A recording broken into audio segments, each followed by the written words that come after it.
Hello বন্ধুরা, তোমরা সবাই কেমন আছো?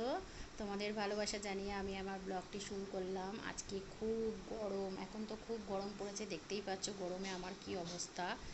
গা ধুতে ধুতেই ঠান্ডা লেগে যাচ্ছে। তাহলে বন্ধুরা, তোমরা কেমন আছো?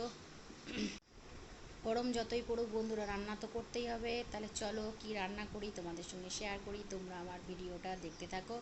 তাহলে চলো কি রান্না বান্না করবো। আজকে মাছের ডিম এনেছে ছেলে, একটু বাজার থেকে বলছে মাছের ডিমের বড়া করতে। তাহলে চলো মাছের ডিমের বড়া করি, আর কি কী করি তোমাদের সঙ্গে শেয়ার। এই দেখো বন্ধুরা, মাছের ডিম এনেছে, এবার পেঁয়াজ কাটতে বসে গেছি। পেঁয়াজ কাটতে কাটতে তো কী অবস্থা যেন।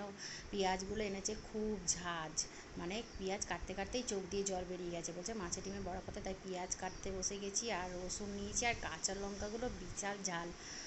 কাঁচা লঙ্কাগুলো কুচালে তো আগে তো হাত ধুতেই হবে, যদি চোখে হাত দিয়ে দিই তাহলে আর দেখতে হবে না, রক্ষে নেই। তাহলে বন্ধুরা কাঁচা লঙ্কাটা কুচিয়ে নিই, পেঁয়াজ তো কুচানো হয়ে গেছে, রসুন কোচাই। তাহলে মাছের ডিমের বড়াটা করে তোমাদের দেখাই। তাহলে চলো। এই দেখো বন্ধুরা, মাছের ডিম, তার মধ্যে দিয়ে দিলাম এই যে অ্যারারুট গুঁড়ো। আগেই পেঁয়াজ কুচানো দিয়েছি, রসুন কুচি দিয়েছি, লঙ্কা কুচি দিয়েছি, নুন দিয়েছি, আর এই যে লঙ্কা কুচি দিয়েছি, তাও অল্প পরিমাণ লঙ্কার গুঁড়ো দিলাম।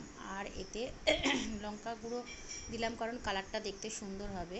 তারপরে একটু হলুদ দিয়ে দিলাম, অল্প পরিমাণ মতো হলুদ দিয়ে দিলাম। আর নুন তো আগেই দিয়ে দিয়েছি, দিয়ে একটু ভালো করে মাখিয়ে নিলাম। অ্যারারুটটাও দিয়ে দিয়েছি, ভালো করে মাখিয়ে।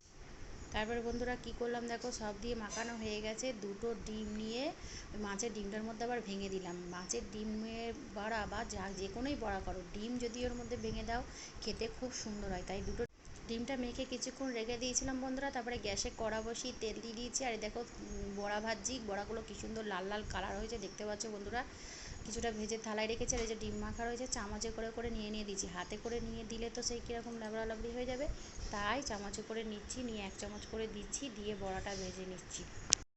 বড়া তো ভাজা হয়ে গেলো বন্ধুরা। এখানে কিছুটা টমেটো কুচিয়ে নিয়েছি। দেখো বন্ধুরা, টমেটো দিয়ে ডাল করব, তাই ডাল সিদ্ধটা বসিয়ে দিয়েছি। ডালটা একটু সিদ্ধ সিদ্ধ হয়ে গেছে, টমেটোটার মধ্যে দিয়ে দিয়েছি। এবার টমেটোটাও সিদ্ধ হয়ে যাবে, দিয়ে তাহলে বন্ধুরা টমেটো দিয়ে ডাল করে ফেললাম, আর মাছের ডিমের বড়া করে ফেললাম, আর ভাত। রাত্রিবেলা আর কি খাবার লাগে বলো, গরিবের খাবার। গরিবের খাবার আবার কি লাগে বলো। আর টমেটোর ডাল তো খেতে খুব ভালোই হয়, তাই সর্ষে ফোড়ন আর শুকনো লঙ্কা দিয়ে টমেটোর ডাল করে ফেললাম, আর ভাত আর ডিম ভাজা। তাহলে বন্ধুরা কি রান্না বান্না করলাম তোমাদের সঙ্গে শেয়ার করলাম। তাহলে তোমরা আমার ভিডিওটা যদি ভালো লাগে দেখো, প্লিজ প্লিজ প্লিজ আমার চ্যানেলটাতে কিন্তু সাবস্ক্রাইব